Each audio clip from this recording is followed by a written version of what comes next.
बिस्मिल्लाह कर बोलिए, बिस्मिल्लाह कर बैठिए, बिस्मिल्लाह कर कुरान की कुंजी जो चाहे सो खोल। धरती माता तू बड़ी, तुझसे बड़ा खुदा पीर पैगंबर आलिया। तुझ में रहे सभी समय, डाली से डाली झुकी झुके, फुलेल से फूल। अरे तू नरबंदे क्यों नहीं झुकता, झुक गए मोहम्मद नबी रसूल। गिरा पसीना नूर का हुआ चमेली फूल।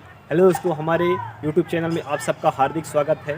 दोस्तों आज हम मंत्र के बारे में विशेष चर्चा कर रहे हैं, क्योंकि दोस्तों किसी किसी स्थान पर इसे दोस्तों अढ़ैया मंत्र कहते हैं, कुछ स्थान पर डाकिन का मंत्र कहते हैं और कुछ स्थान पर इसको डांडी मंत्र कहते हैं। दोस्तों मंत्र, एक ही मंत्र को 3 प्रकार का नाम दिया जाता है, जो कि दोस्तों बहुत ही खतरनाक होता है।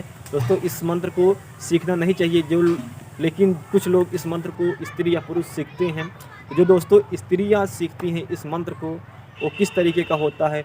दोस्तों सबसे पहले एक जो सिखाते हैं, जो गुरु होते हैं, इसको सिखाते कैसे हैं, ये चीज़ हम आपको बता रहे हैं और कुछ तौर तरीके बता रहे हैं। इसके बारे में वीडियो पर बने रहिएगा। तो दोस्तों जो गुरु होते हैं वो एक पान का पत्ता और उसमें सुपारी और हल्दी रखवा लेते हैं और पूरा कपड़ा बिल्कुल निपर्द होता है दोस्तों, और चाहे स्त्री सीखे चाहे पुरुष हो। और वह फिर जो गुरु होता है सभी अपने देवी देवताओं को बुलाता है और वहाँ से आवाहन करता है। सभी देवी देवता आते हैं, मसान भी आता है, सब आवाहन करके सबको बुलाया जाता है।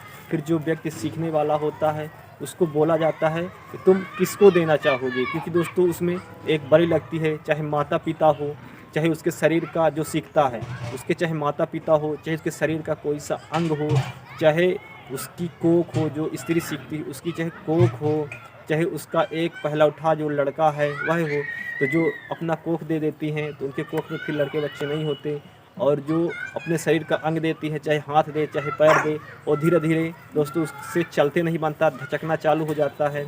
और दोस्तों जो पति देती हैं, पति भी देती हैं, तो पति जब दे देती हैं तो पति तुरंत उनका जैसे इधर आवाहन हुआ, जैसे ही इधर मंजूरी हुई गुरु के सामने, जब वो आवाहन करके सभी देवी देवताओं को बुला लेता है, जब आवाहन हुआ, जब वो कबूल कर लेती है, जो सीखने वाली स्त्री होती है जिसकी बलि देना चाहेगी, चाहे माता पिता की हो, चाहे अपने कोख की हो, चाहे अपने पहले ठाव बेटा की हो, वो तुरंत में जब उसका बेटा होगा तुरंत में ख़त्म हो जाएगा। तो दोस्तों ऐसे मंत्र को नहीं सीखना चाहिए, इसे दोस्तों अढ़ैया मंत्र कहते हैं। और दोस्तों इसे कुछ स्थान पर डाकिन का मंत्र कहते हैं, कुछ स्थान पर डांडी मंत्र कहते हैं। आपको ऐसे मंत्र नहीं सीखना चाहिए कि किसी को हानि हो। जिस गुरु से भी आप ज्ञान लें उनसे सीखें, तो आप इस हिसाब से सीखेंगे, आप जन कल्याण के मंत्र सीखें। क्योंकि जब ये मंत्र सीख लेती हैं तो जो डाकिन का मंत्र होता है, जब ये सीख लेती हैं तो उनके दिमाग पर अजीब गरीब, जैसे कचहरी हो गई, न्यायालय हो गया, जैसे वहाँ शोर शराबा बहुत ज़्यादा दिखाई देता है, उसी प्रकार जब वो सीख लेती हैं तो उनके दिमाग में बहुत ज़्यादा, जब उस मंत्र का प्रयोग किसी भी व्यक्ति के ऊपर नहीं करती तो उनके दिमाग में खूब शोर शराबा होता है। जब वो मंत्र का प्रयोग किसी के ऊपर कर देती है, यानी कि महीने में एक बार उनको मंत्र का प्रयोग 2 बार 4 बार करना ही पड़ता है किसी न किसी व्यक्ति के ऊपर।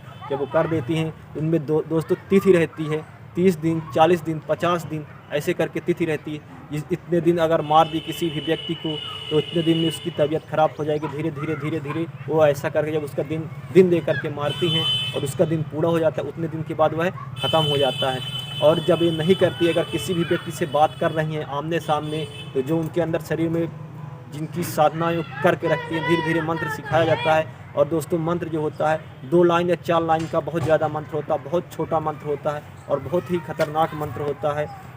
तो दोस्तों धीरे धीरे करके सिखाया जाता है, और 2 लाइन 4 लाइन का भी होता है और बहुत ज़्यादा भी होते हैं।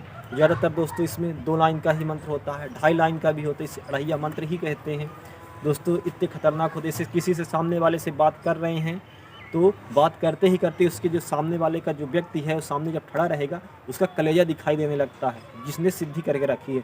उसके वीर स्वयं उसको कहेंगे कि तुम इसको मार दो, इसको मार दो, इसको मार दो, तो ऐसे करके वो फिर मार देते। उसका दिमाग जो है ना, दिमाग को चरने लगते हैं वो वीर जब सिद्ध हो जाते हैं। दोस्तों आपको ऐसा मंत्र नहीं सीखना चाहिए, किसी की हानि हो, किसी का जन कल्याण के लिए मंत्र को सीखें। क्योंकि जब वो पति को कबूल करती है तो उनका पति तुरंत ख़त्म हो जाता है। माता पिता को जब वो कबूल करती है तो माता पिता तुरंत किसी एक को कबूल करती है। तब यहाँ तक कि दोस्तों अपने शरीर का खून भी देना पड़ता है। जिस वक्त मंत्र की सिद्धियाँ होती हैं उस वक्त शरीर का खून भी देना पड़ता है। और शरीर में एक जब उसकी सिद्धि करते हैं या गुरु मंत्र लेते हैं शरीर में एक भी कपड़ा नहीं रहता उसको ऐसे सिद्धि कर। दोस्तों आपको ऐसा मंत्र नहीं सीखना है, आपको ऐसा सीखना है लोगों का कल्याण हो। मैं सोचा कि दोस्तों हमारे दोस्त भाई का कमेंट आया था कि काला मंत्र बताइए, डाकिन का मंत्र बताइए। दोस्तों हम आपके लिए यह वीडियो बनाए हैं, और जो हमारे चैनल पर नए हैं चैनल को जरूर सब्सक्राइब करें, वीडियो को लाइक करें, शेयर करें, कमेंट करें। और यह हमारी जानकारी आपको कैसी लगी कमेंट करके ज़रूर बताइए। और इसके बाद मिलते हैं नई जानकारी और नई वीडियो के साथ में। धन्यवाद।